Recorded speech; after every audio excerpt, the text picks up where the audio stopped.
I want to talk about the media and how Hmm. that plays a part. I think an interesting cliche I saw for films is that it's okay for men to not take no for an answer. That's romantic in films. But Hmm. when women do that, they're the crazy one for doing that. Yeah. They're Yeah. the weird one. So I think that's one thing that we see a lot in the media. And another thing is, I think pornography has a massive impact on this. I think Hmm. young boys are being exposed to pornography from an extremely young age without Yeah. any restrictions, and they're not getting the sexual education that they should get. Yeah. And I think the 90% of pornography is from a male gaze, male dominated, and a lot of it is abuse. And I think males will grow up to expect that from women, and when they don't get that, that's maybe when they'll get aggressive and violent. Mm. A great idea I saw for sex education, I think a school in the US was doing it, is they were showing young boys pornography and then pointing out where the problems were with it and what they Yeah. shouldn't be expecting. Because people will say we should shield young boys from pornography, but that's not going to stop them from watching pornography. Mm. Yeah, I mean, I agree with all of that, really. I think, again, when we go back to, why do we live in a society where domestic abuse is so prevalent?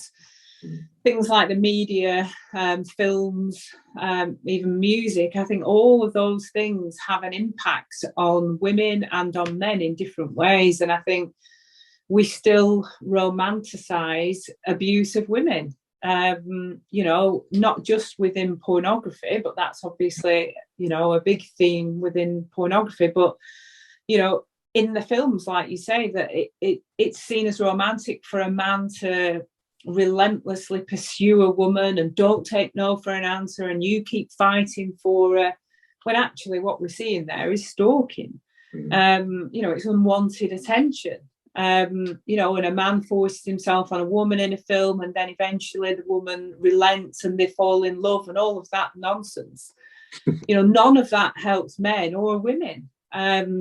But I think, again, it's only fairly recently that we've started to perhaps see that for what it is, but we still see it too regularly. And once your eyes open to these kind of things, you can't unsee it. So you see it in films, you switch on the radio and you start listening to the lyrics of, some of the music, and you just think, this is so derogatory, it's so stereotyped, this is really unhelpful.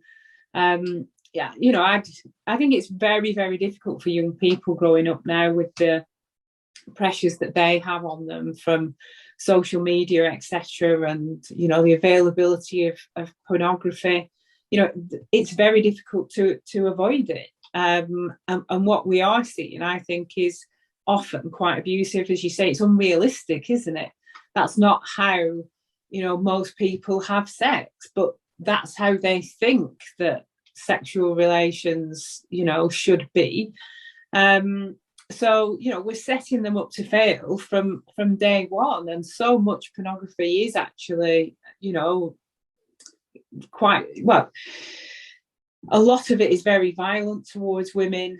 And again, I think it's very difficult for boys growing up to realise that, that isn't a healthy relationship. That's not how women want to be treated, when everything they see online says different. So I agree that you can't stop children seeing this. It's all around them.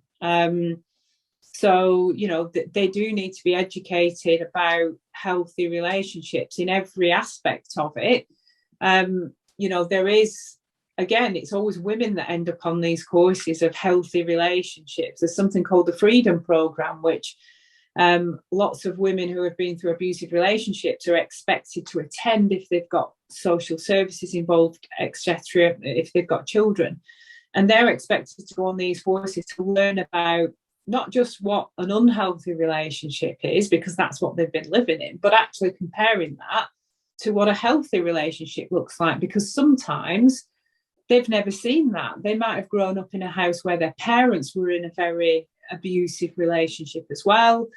So they're not actually aware of what a respectful relationship looks like. And I think the same is probably true in terms of sex and pornography, that we need to have these conversations with with young people and not be embarrassed about it. And I think that we get embarrassed about it as much as they do, and that's why we don't want to have the conversation with them. But until we do, then, you know, we're setting both sexes up to fail massively.